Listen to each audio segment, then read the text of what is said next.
My friends, let me begin by telling you something the world will never tell you. Motivation is a myth. It is an illusion dressed in excitement. It is the sugar that sweetens the soul for a moment but cannot sustain your purpose for a lifetime. You see, we have built a culture addicted to feeling inspired. We want goosebumps before obedience. We want to feel good before we do good. We wait for a rush before we rise. But let me tell you this truth. Feelings do not create the future. Discipline does. Motivation is a visitor. It knocks on your door when it feels like it. But discipline moves in, unpacks its bags, and takes responsibility for the house. Motivation shows up when the weather is nice. Discipline shows up in the storm. Motivation is born in emotion, but discipline is born in conviction. People often say, I'm just waiting until I feel ready. That's the language of failure. Because destiny never waits for your feelings to catch up. Destiny moves when you decide. You don't wait to feel inspired to walk in purpose. You walk in purpose until your feelings follow. The problem with motivation is that it depends on how you feel. But feelings are like the wind. They shift, they change, they deceive. One day you're on fire, the next day you're empty. One day you want to conquer the world, the next day you can't get out of bed. And so, if your obedience to purpose depends on emotion, you will live a life of inconsistency. That is why so many people start but never finish. They begin the year motivated. They start the business, they write the plan, they join the gym, they read the book, but when the excitement fades, they fade with it. They mistake enthusiasm for endurance. But purpose requires endurance. Vision demands consistency. Let me say this to you. Motivation reacts to inspiration, but discipline responds to revelation. When you live by motivation, you need someone to push you. But when you live by discipline, you are pulled by purpose. The difference is direction. Motivation is external. It needs a crowd, a quote, a cheerleader. Discipline is internal. It needs a conviction, a standard, a covenant. You can shout, you can clap, you can dance, but until you make a decision to live by principle, nothing changes. Because shouting may stir your emotions, but only structure will change your life. The reason why so many believers, so many dreamers, so many talented people never fulfill their potential is not because they lack motivation, it's because they lack discipline. I've seen motivated people quit halfway. I've seen motivated men burn out. I've seen motivated women give up because their excitement evaporated. But I have never seen a disciplined man fail permanently. He may stumble, but he rises again because discipline anchors him to his purpose. Discipline is not exciting. Discipline is boring. Discipline repeats what works when everyone else is chasing what feels good. Motivation runs on emotion, but discipline runs on decision. Motivation looks for comfort. Discipline seeks growth. Motivation is about pleasure. Discipline is about principle. Let me put it plainly. Motivation is emotional energy. Discipline is spiritual energy. Motivation makes you move. Discipline makes you continue. Motivation starts the race. Discipline finishes it. Motivation is the firework. Discipline is the foundation. One lights up the sky for a moment, the other holds up the building for a lifetime. You cannot build destiny on emotion. You must build it on principle. Because when you live by emotion, you are unpredictable. But when you live by principle, you are unstoppable. The future does not respond to moods, it responds to management. And that is why the most dangerous moment in your life is not when you fail, it's when you stop managing yourself. The greatest enemy of success is not lack of opportunity, it is lack of order. And order begins with discipline. So today, before we talk about your goals, before we talk about your habits, before we talk about your dreams, let's confront the illusion of motivation. Stop chasing feelings. Stop depending on hype. Stop worshiping inspiration. Instead, make a decision, a covenant decision, that no matter what you feel, you will show up, you will act, you will obey the principle. Because you are not moved by emotion, you are governed by conviction. Hear me, your future does not care how you feel today. It is waiting for what you do today. Motivation reacts to feeling, but discipline responds to vision. The greatest test of maturity is doing what is right when you don't feel like it. That's why the discipline rise when others rest. They work when others wait. They persist when others pause. Because they are not fueled by mood, they are powered by mission. So my friends, as we begin this journey into mastery, remember this truth. Motivation is temporary. Discipline is eternal. If you can choose discipline over excitement, consistency over comfort, conviction over convenience, then the rest of your life will follow order. Because destiny never responds to desire. Destiny responds to discipline. Now, let us go deeper. If motivation is a fleeting spark, then what is discipline? Let's define it and understand how it becomes the covenant of consistency that builds your future. My friends, before a man can conquer the world, he must first conquer himself. Discipline, therefore, is not punishment. It is government. It is self-rule. It is the law of mastery written in action. Discipline is the bridge between intention and manifestation. It is what carries your dream from the invisible to the visible, from potential to performance, from wish to work. You see, when God gives you a vision, He hides it behind discipline. He tests whether you are qualified to manage what you desire. You may pray for success, but He will not give you success. He will give you structure. Because success is not a miracle, it is management. And management is another name for discipline. So let me define it for you clearly. Discipline is the consistent application of principles that align with purpose. It is the daily decision to do what must be done, whether you feel like it or not, until your behavior becomes your nature. Motivation excites the moment, but discipline establishes the method. Motivation comes from others. Discipline comes from within. Discipline is a covenant you make, not with people, not with money, not even with time, but with your future self. When you are disciplined, you are saying to your future, I am coming for you. Wait for me. I will arrive prepared. You are signing a contract with your tomorrow, sealed by the choices you make today. Listen carefully. The undisciplined man is a slave to his emotions. The disciplined man is a ruler of his destiny. The undisciplined woman reacts to her feelings.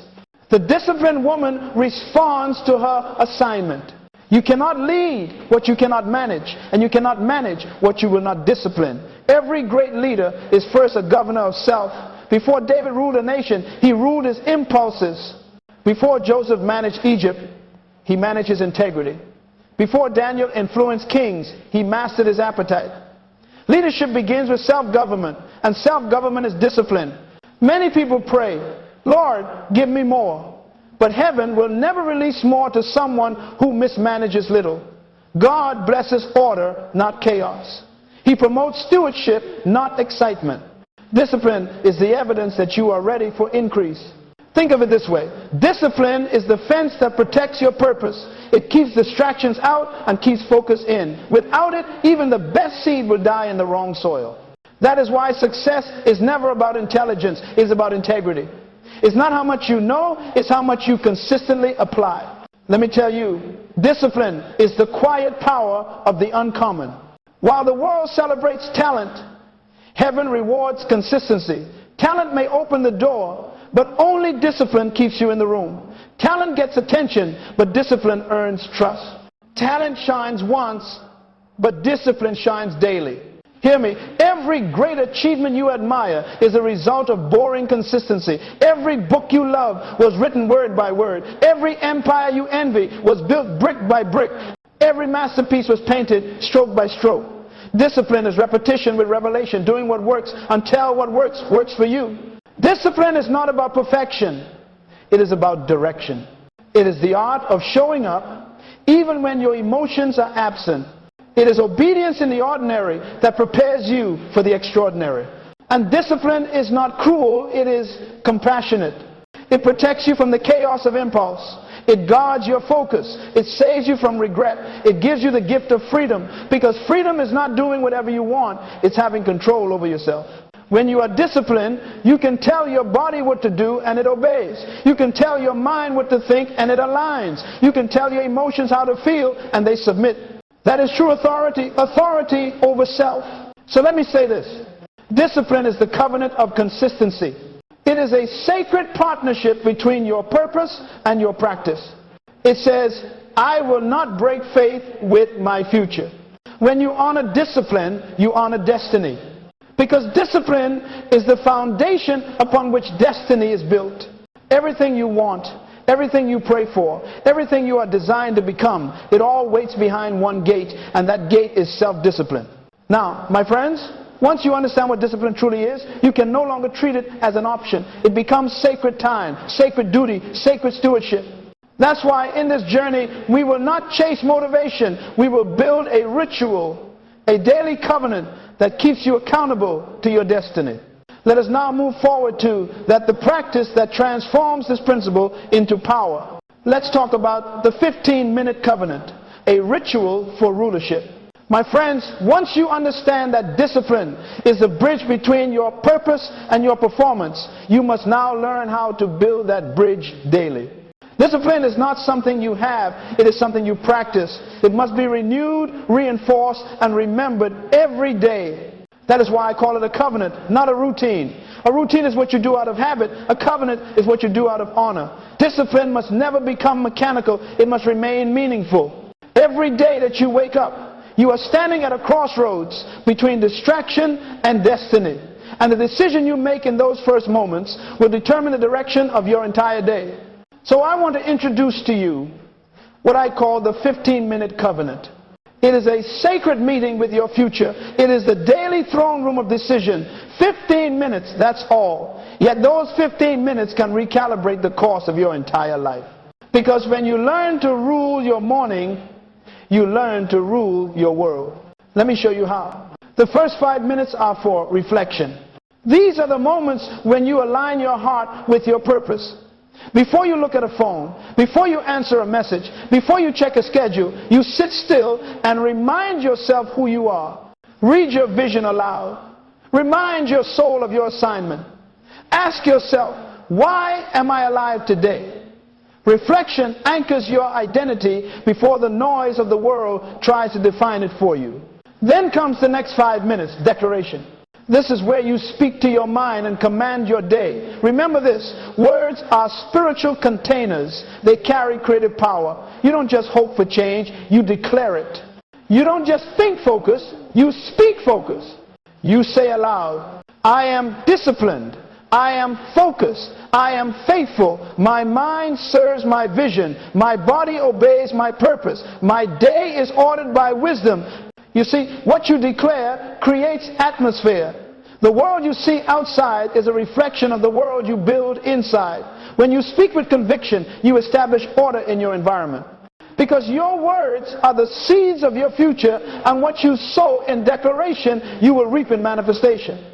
Finally, the last 5 minutes, commitment. This is where reflection becomes action. You take one small specific step aligned with your purpose. Maybe it's writing one paragraph of that book. Maybe it's one call you've delayed. Maybe it's one healthy choice for your body. Don't chase many things. Choose one thing and do it with all your heart. The power of discipline is in focus, not volume. 15 minutes. Reflection, declaration, commitment. That's it. Do it every day, same time, same place, same order. Because repetition creates rhythm, and rhythm creates reality. You might say, Dr. Munroe, can 15 minutes really change my life? Yes. Because success doesn't come from how much you do once, it comes from what you do repeatedly. A small habit, practiced daily, becomes a mighty force over time. The world honors the spectacular, but heaven rewards the consistent.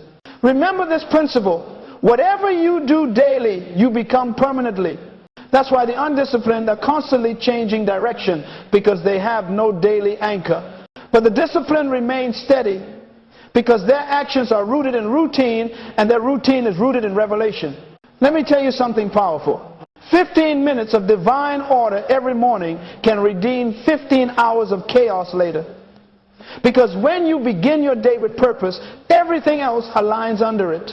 When you start in control of your thoughts, you finish in control of your results.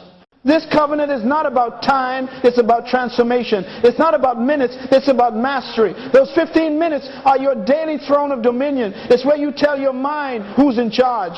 It's where you remind your emotions that they are servants, not kings. It's where you choose principle over pressure. And as you keep that covenant day after day, something miraculous happens. The ritual becomes rhythm. The rhythm becomes reflex. The reflex becomes nature. until one day discipline no longer feels like effort, it feels like essence. You won't have to push yourself anymore. You will be pulled by your purpose. Do you see it now? Discipline is not a prison, it's a pathway. It's not bondage, it's alignment. It's not loss of freedom, it's the discovery of true freedom. Because when you are disciplined, you no longer chase life. Life begins to follow your order. So, my friends, begin tomorrow morning. Don't wait for motivation to come. Don't wait for the right feeling. Make your appointment with your future 15 minutes a day. And when you do, heaven will take notice. Because consistency commands attention even from God himself. For as surely as the sun rises, the person who honors time, who honors order, who honors principle will rise with it. Now, once you begin this covenant, you will quickly realize something. The greatest challenge will not be time. The greatest challenge will be your own thoughts, the war within your mind that tries to pull you back into distraction.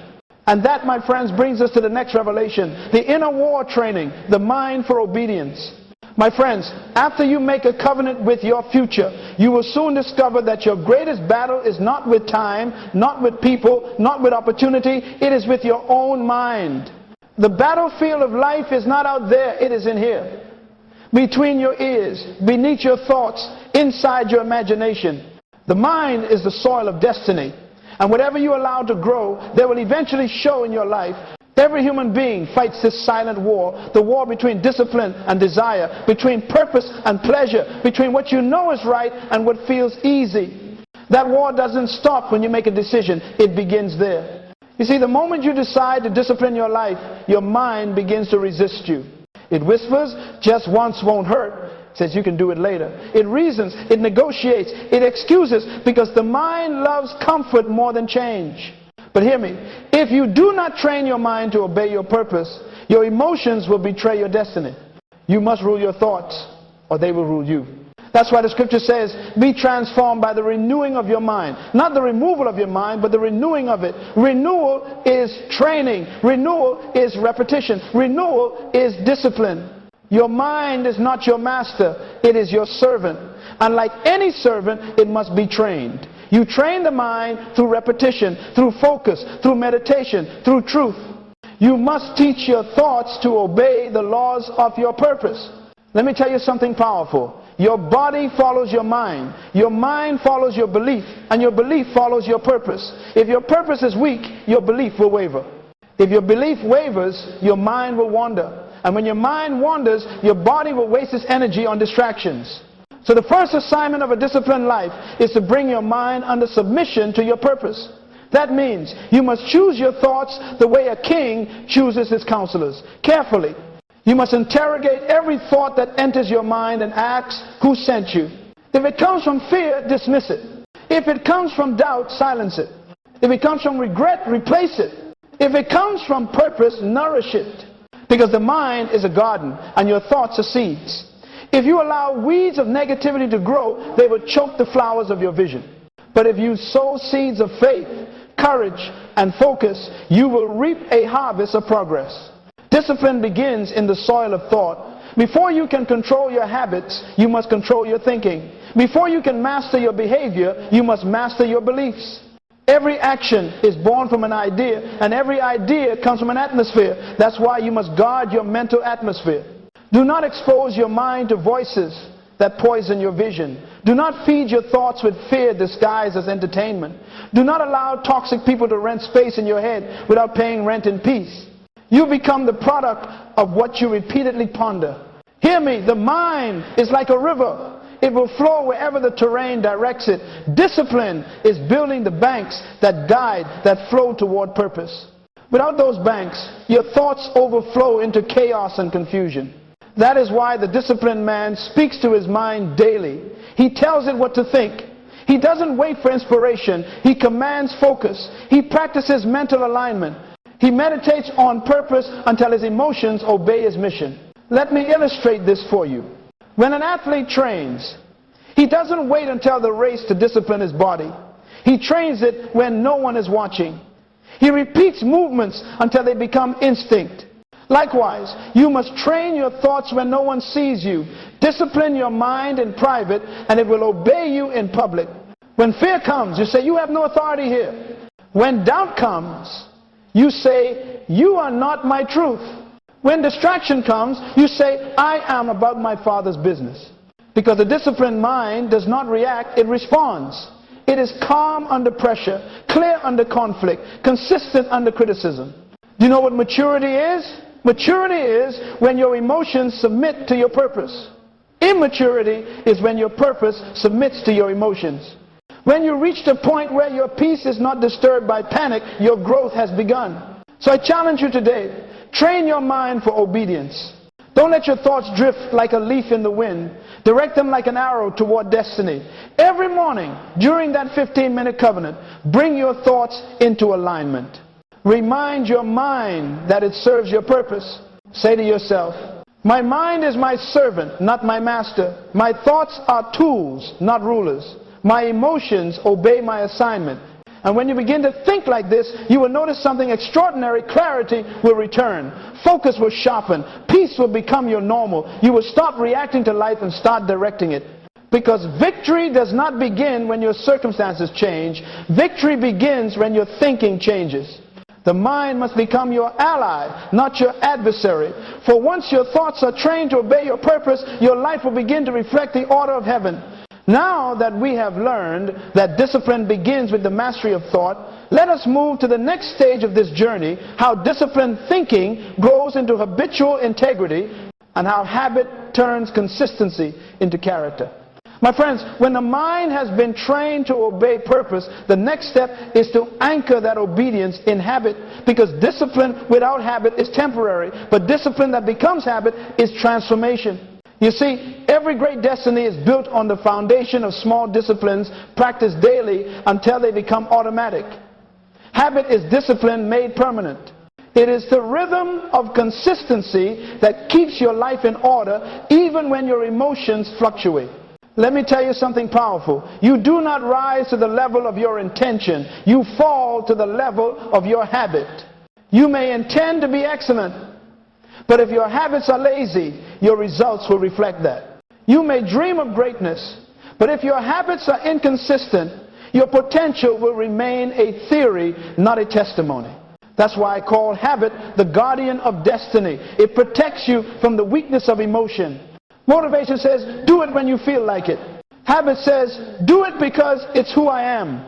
Discipline trains you to do something. Habit transforms you into someone. When an action becomes a habit, it stops requiring effort and starts expressing identity. The disciplined person no longer struggles to be focused. Focus becomes their nature. They no longer fight to stay consistent. Consistency becomes their character. So hear me today. Discipline produces behavior. Habit produces character. And character is what heaven rewards. You see, God is not impressed by flashes of effort. He is moved by patterns of integrity. He looks for faithfulness, not just faith. Because faith can believe once, but faithfulness believes every day. Habitual integrity means living in such a way that your actions repeat your convictions even when no one is watching. Integrity means wholeness, being the same person in private as you are in public. It means your behavior is aligned with your belief. Your actions are aligned with your assignment. Your life is consistent with your principles. And that consistency, my friends, is not accidental. It is built one small discipline at a time. Repeat it until it becomes your second nature. Let me explain something. Your habits are building your future silently. While others are chasing opportunity, your habits are preparing you for it.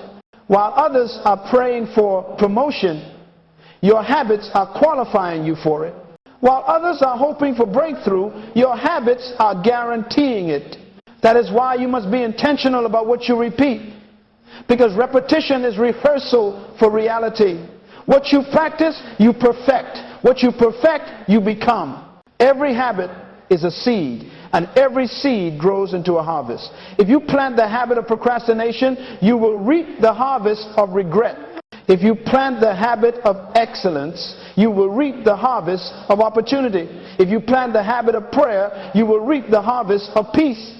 So I ask you today, what are you rehearsing? What are you training your life to become? Because you are not just forming habits, your habits are forming you. Discipline says, I will do it today. Habit says, this is who I am every day. Discipline chooses. Habit continue. Discipline begins the path. Habit pays it. When you make discipline habitual, success becomes inevitable. But how does one build such habits? Let me show you 3 principles that govern habitual integrity. First, start small, but stay consistent. Greatness doesn't come from massive effort once. It comes from small effort daily. Don't underestimate the power of doing one thing faithfully. A single disciplined action repeated enough becomes unstoppable momentum. Second, connect every habit to purpose. If your habit doesn't serve your vision, it will not survive your emotions. You cannot sustain what doesn't have meaning. Every habit must answer the question, why does this matter to my assignment? Third, measure progress, not perfection. Habits are not built overnight. They are forged through patience. Falling is not failure, staying down is. Even when you miss a day, return to your rhythm. Because habit is strengthened not by perfection, but by persistence. And when persistence becomes pattern, you will begin to feel a shift. You'll notice that what once required effort now flows with ease. What used to feel heavy now feels natural. That's when you'll know integrity has taken root. You will no longer chase discipline. You will embody it. You won't have to remind yourself to act with excellence. You will find that excellence has become instinct. That, my friends, is habitual integrity, when your behavior is so aligned with your belief that compromise feels foreign. And I tell you this, once you reach that stage, life begins to multiply. Opportunities find you. People trust you. Heaven endorses you. Because integrity is heaven's language and habit is its translation on earth. But there is something that constantly tries to break this pattern, something that wars against your consistency. Even the most disciplined minds can be seduced by it. It is subtle, attractive, and deadly. It is the greatest thief of focus in this generation. And that enemy, my friends, is distraction and comfort. Let us now go there. Let's unmask the invisible forces that destroy discipline so we can guard what we built. My friends, once you begin to walk in discipline, once you build the habits that honor your destiny, the enemy will not attack you with weakness. He will attack you with distraction. He will not always tempt you with failure. He will tempt you with comfort. Distraction and comfort are the 2 silent assassins of destiny. They do not destroy your life in a moment. They drain it over time. They are not loud like failure. They whisper. They do not scream, stop growing. They say, you deserve a break. Listen carefully. The most dangerous thing for a disciplined person is not opposition. It is comfort. Because when you are uncomfortable, you pray. When you are in pressure, you plan. When you are challenged, you grow. But when you are comfortable, you relax your guard. You start to drift. And drifting is more dangerous than running in the wrong direction, because drifting feels peaceful while leading you to disaster. The undisciplined man is not destroyed by sin. He is destroyed by softness. The undisciplined woman does not fall because she lacks talent. She falls because she loved convenience more than commitment. Distraction is the enemy's most effective weapon, because it doesn't look like a weapon. It looks like opportunity. It looks like entertainment. It looks like comfort. It looks like harmless rest. But what it really does is divide your focus, dilute your energy, and derail your purpose. Hear me, every time you say yes to distraction, you say no to destiny. Every notification, every meaningless argument, every indulgent escape is a thief dressed as relief. The enemy knows he cannot steal your gift, so he steals your attention. You can't be productive if you're perpetually distracted. You can't be consistent if your focus keeps changing direction. You can't build a monument with a wandering mind. That's why discipline demands separation. It demands focus. It demands boundaries. When God calls you to purpose, He always calls you away from noise. Moses met God on a mountain, not in the crowd. Jesus often withdrew to a quiet place, not to isolation, but to concentration. Because silence is not loneliness, it is alignment. The secret of greatness is not found in busyness, it is found in focus. Let me say it again. The world rewards focus, not effort. It is not the man who does everything who succeeds. It is the man who does the right thing consistently. You may be busy and still barren, active and still unproductive. Because busyness is not purpose, it is distraction in disguise. So guard your time, guard your space, guard your mind. Don't let the trivial rob you of the transformational. Don't let entertainment rob you of enlightenment. Don't let convenience cancel your commitment. Some of you are not tired because you're doing too much. You're tired because you're doing too much that doesn't matter. Your energy is not gone, it's divided. Your fire is not dead, it's distracted. You need to realign your focus. You need to simplify your environment until only what serves your purpose remains. Because everything that doesn't help you is quietly hindering you. Discipline requires pruning. You cannot carry every friendship, every habit, every hobby, and still expect to reach greatness. Some things must die so your purpose can live. That's not cruelty, that's maturity. Comfort is the second assassin. Comfort says, you've done enough. Comfort says, take it easy. Comfort says, tomorrow will be better. But tomorrow only belongs to those who respect today. Comfort convinces you to celebrate too soon. It teaches you to mistake progress for completion. It tells you to rest when you should still be running. It replaces hunger with pride and vision with satisfaction. Let me warn you, comfort is a counterfeit version of peace. Peace is what you get when your soul is aligned with purpose. Comfort is what you get when your flesh is avoiding pressure. Peace strengthens, comfort sedates. The reason many people never fulfill their potential is not because they failed, it's because they settled. They found a safe place and called it success. They stopped climbing because the view was good enough. But purpose will never let you stay satisfied with good enough.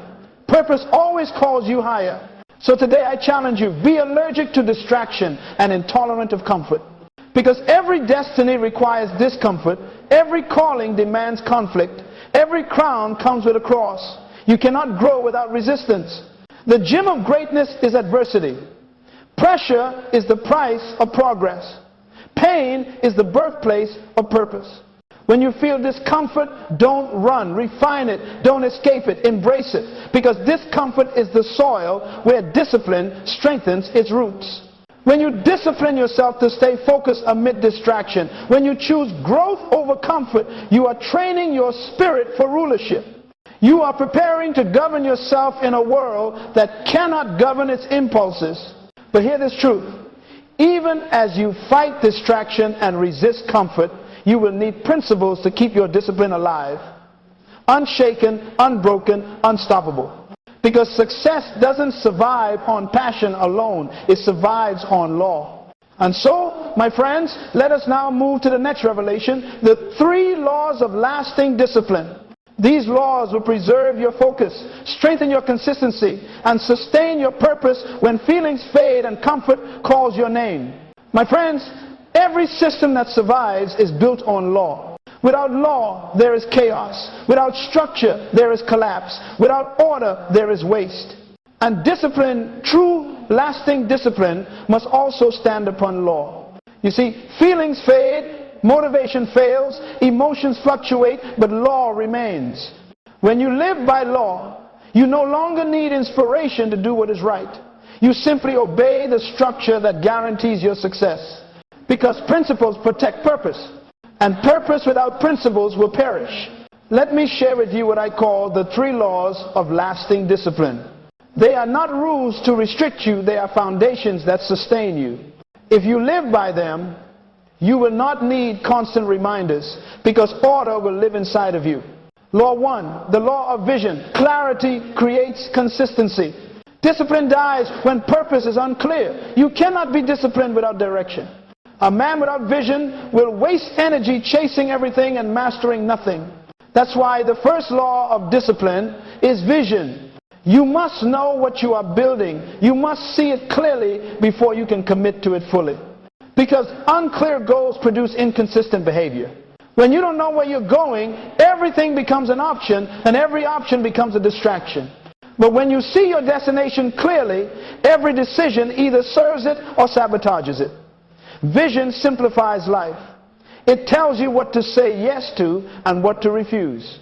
The disciplined person wakes up every day with sight, not with sight from their eyes, but with sight from their mind. Sight sees what is. Vision sees what can be. Sight shows you problems. Vision shows you purpose. And when purpose is clear, discipline becomes automatic. You no longer ask, do I feel like it? You ask, does this align with my vision? My friend, hear me. When purpose is unknown, discipline feels like punishment. But when purpose is known, discipline becomes pleasure. That's the first law. Keep your vision before you daily. Because the moment you lose sight, you lose strength. Law 2, the law of focused energy follows attention. Whatever you magnify multiplies.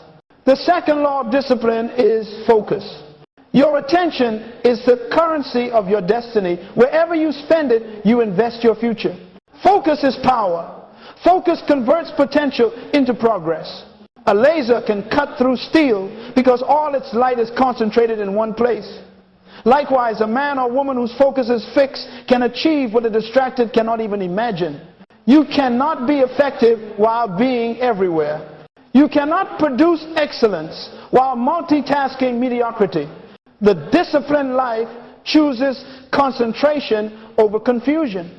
You must protect your focus the way a soldier protects his weapon. Because once you lose focus, you lose direction. And when you lose direction, you lose destiny.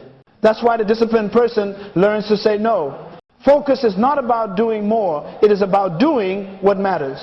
Success is not about expansion. It's about elimination. Don't pray for more time. Pray for more focus. Because time is wasted when energy is scattered. When your attention is united, your results will multiply. The second law is simple but powerful. Whatever holds your attention shapes your life. So fix your focus on your purpose and everything else will fall into place. Law 3, the law of accountability structure sustains strength. The third law is accountability. Discipline without accountability is fragile. It begins strong but ends shallow. You can inspire yourself for a season, but you need structure to sustain your standard. Accountability means you give your actions a witness. You make your commitment visible. You create systems that protect your consistency. In the kingdom of purpose, there is no growth without order. Even God works through systems. He created seasons, cycles, laws of nature, and all of them guarantee stability. If creation itself obeys law, how much more should you? Accountability is not control, it is confirmation. It confirms your seriousness. It tells heaven, I can be trusted with increase. You can be accountable to a mentor, to a partner, to your journal, to your own reflection in the morning mirror. But there must be something outside your emotions that holds you steady. Because feelings fluctuate, but structure is faithful. When you are tired, your system keeps you. When you are discouraged, your system sustains you. When motivation fades, your structure speaks. We don't stop here.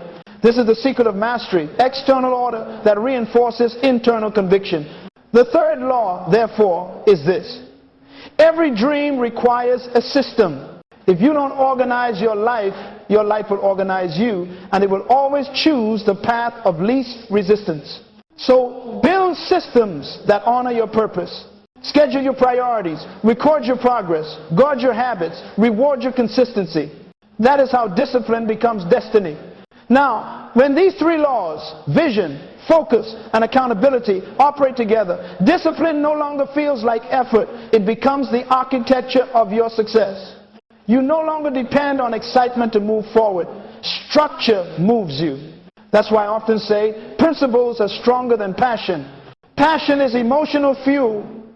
Principles are eternal foundations. Passion burns out. Principles build up. So let me summarize. The law of vision gives you direction. The law of focus gives you energy. The law of accountability gives you structure, direction, energy, structure. These three secure your discipline when your emotions fail you. When you live by law, you rise above limitation. When you live by principle, you transcend pressure. When you live by structure, success becomes sustainable. Because law produces liberty. Freedom is not the absence of rules, it is the mastery of them. And that leads us into the next revelation. When you master these laws, you graduate from discipline into dominion. You move from self-control to self-command. You begin to influence not only your life, but your environment.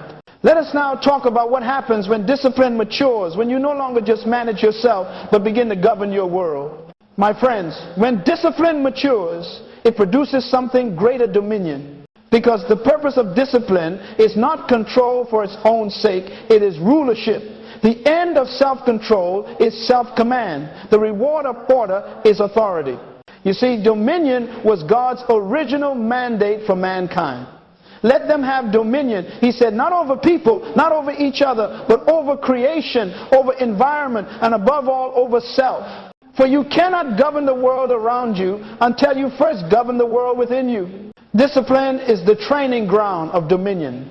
Before God can trust you to lead others, He will test whether you can lead yourself. Before you command circumstances, you must command your character. Before you manage resources, you must manage routine. That is why I always say, leadership begins with self-government. If you cannot govern your appetite, you will not govern your assignment. If you cannot manage your time, you will mismanage your opportunities. If you cannot master your emotions, you will be mastered by them. Dominion is not about domination, it is about mastery. It is not about ruling people, it is about ruling principles. Dominion is authority born from alignment. When your life aligns with divine order, heaven trusts you with earthly influence.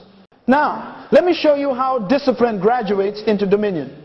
Discipline begins with obedience. You do what is right because it is right. Then it becomes habit. You keep doing it until it becomes natural. And when habit becomes character, you have reached mastery, the state where excellence flows without effort. Mastery is when you no longer have to push yourself to act with integrity. Integrity becomes instinct. It is when your emotions, your body, your mind, and your decisions are synchronized under one authority, your purpose. When a man reaches mastery, his environment begins to respond to him. Opportunities recognize him. People respect him. Systems obey him because discipline has elevated him to dominion. Let me explain this. When you discipline your mind, you gain clarity. When you discipline your body, you gain strength. When you discipline your time, you gain productivity. And when you discipline your spirit, you gain authority. That authority is dominion. It is not arrogance, it is alignment. You are no longer tossed by emotion or enslaved by circumstance. You stand in control, calm in chaos, steady under pressure, clear amid confusion. The undisciplined are controlled by the world. The disciplined control their world. The undisciplined react to life. The disciplined design life. The undisciplined complain about storms. The disciplined learn to sail through them. That is dominion, not the absence of struggle, but the mastery of response. And understand this truth. Dominion is not given, it is grown. You cannot pray your way into mastery. You must practice your way into it. Prayer gives you power, but discipline gives that power direction. Every great leader you admire, whether Joseph in Egypt, Daniel in Babylon, Paul in prison, or Jesus himself, lived by this principle: self-mastery before world mastery. They rule their minds before they rule nations. They discipline their habits before they influence history. The spirit of mastery is a quiet power. It doesn't boast, it performs. It doesn't react, it responds. It doesn't seek attention, it earns authority.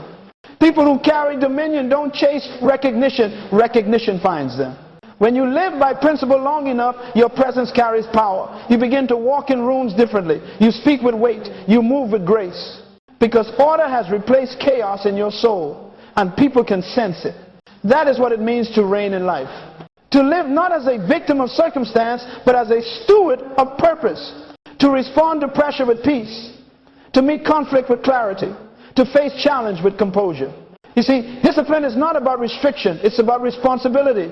When you rule yourself, you gain the right to rule more. When you master your own life, you qualify to manage greater life. Heaven promotes order. Promotion always follows control. If you can control a little, God will trust you with much.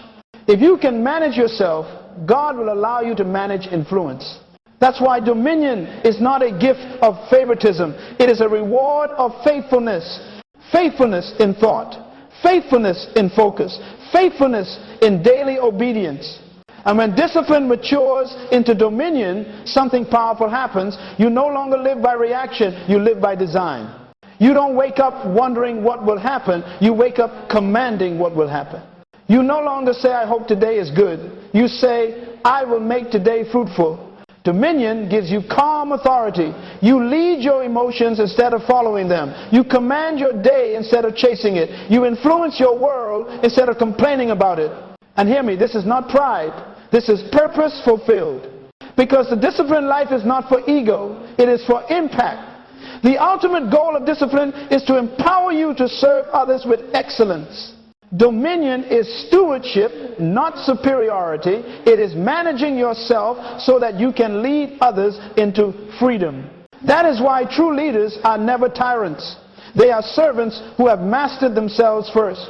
For the highest level of power is not control over others, it is control over self. When you live this way, peace becomes your companion, confidence your armor, and consistency your crown. You become dependable, and the dependable are always desirable in the marketplace of destiny. My friends, that is the spirit of mastery, discipline, matured into dominion. And once you taste dominion, you will never desire comfort again. Because comfort offers you pleasure, but dominion offers you power. Now that you understand that discipline leads to dominion, we must redefine what freedom truly means. For the world has confused liberty with laziness. Let us now explore how discipline is not bondage, but the birthplace of freedom. My friends, now that you understand that discipline leads to dominion, let us bring this journey to its completion, because there is one final revelation you must grasp. Discipline is not bondage. Discipline is freedom. You see, the world has lied to you. The world says freedom means doing whatever you want, whenever you want, however you want, but that is not freedom. That is chaos wearing a mask.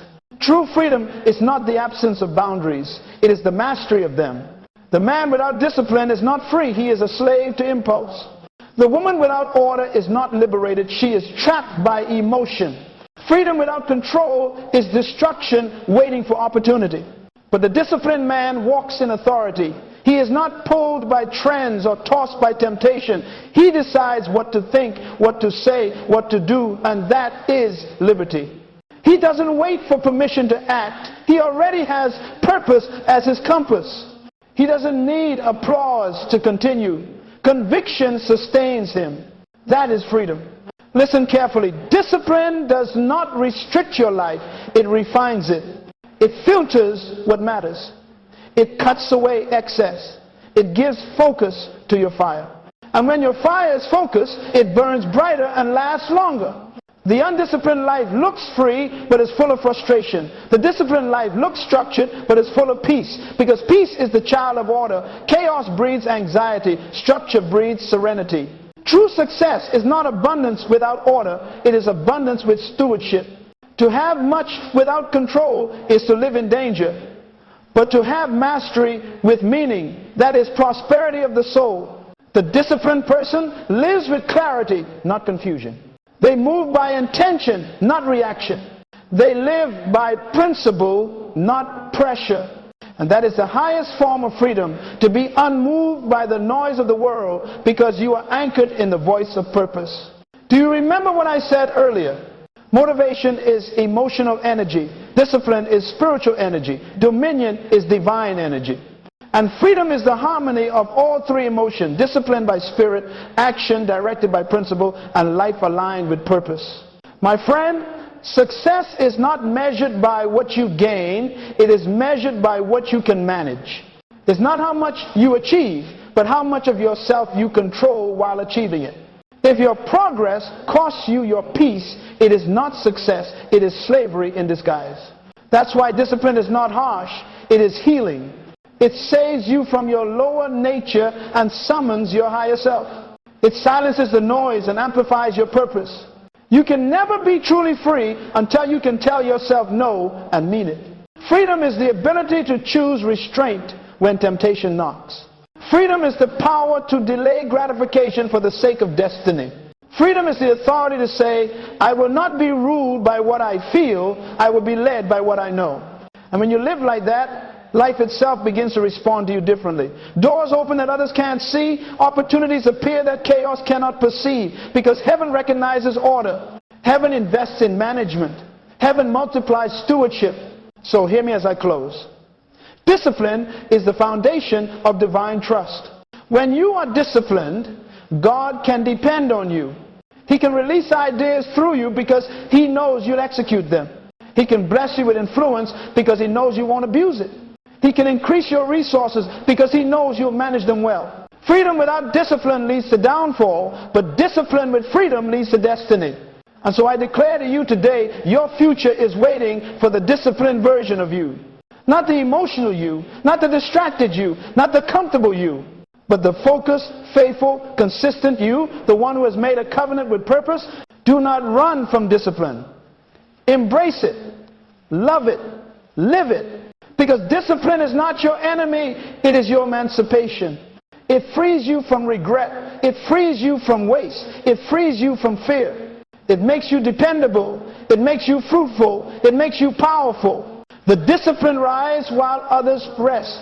The disciplined finish what others start. The disciplined become rulers while others remain reactors. And the disciplined, my friends, live free, truly free. So as you leave this message, remember this law of life. Discipline births order. Order births peace. Peace births power. And power births freedom. This is the cycle of mastery. This is the rhythm of dominion. The same power that created the universe operates by this law, consistent, structured, faithful. And that same power lives in you. You were not created to drift. You were created to direct. You were not designed to react. You were designed to reign. Discipline is your crown of maturity. Wear it with pride. It is your badge of leadership. Guard it with diligence. And it is your key to freedom. Use it daily. Because the moment you choose discipline over desire, order over emotion, purpose over pleasure, that is the moment you step into true liberty. And I pray that from this day forward, you will not live by how you feel, but by what you are called to be.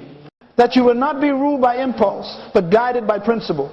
That you will not chase freedom, but become freedom through the power of disciplined living. For the disciplined shall inherit peace. The disciplined shall build legacy. And the disciplined shall reign in life. So go now, build your life by law, live by order, walk by principle, and rule by discipline. And when the world looks at you, they will see not a slave of motivation, but a master of destiny.